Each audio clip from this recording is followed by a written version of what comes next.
Sa ginagawang reforma sa DPWH, tiyak daw ang pagpurga sa mga tiwali sa kagawaran ayon kay Secretary Vince Dizon. Bubuhayin din daw ang programang pag-hire mula sa mga sasanay nitong bagitong engineer. Nakatutok si Darlene Kai. Sa planning session ng DPWH sa Clark, Pampanga, dumalo ang mga dating kalihim ng kagawaran. Sina ICI Commissioner Rogelio Babe Singson at Ping De Jesus.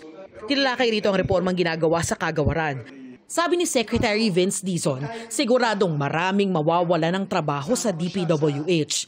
At the rate we're going, yung mga kasong pinafile natin at yung mga nadidiscover natin, talagang maraming mawawala, no? From top to bottom.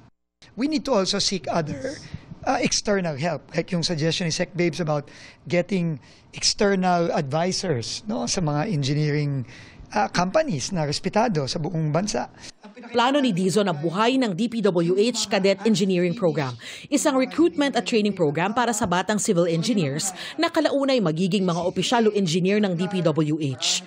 They are the ones who inspect the quality of the projects before it is turned over to DPWH for payment. No?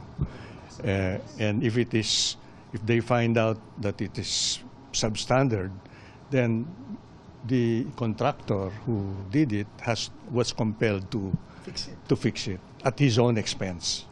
Pero paano makukumbinsi ng DPWH ang publiko na mapagkakatiwalaan ang mga magiging bagong opisyal o engineer kung galing din sila sa loob ng kagawarang nabahira na ng mga anomalya? Kailangan na natin i-develop yung quality ng tao sa DPWH kasi hindi naman pwedeng huminto yung trabaho ng DPWH eh.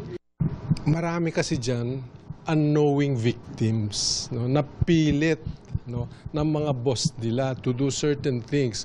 So, in a very compassionate way, you can give them a second chance. No? Ang kailangan lang, go through a promotional examination. Para sa GMA Integrated News, Darlene Kai, Nakatutok 24 Oras.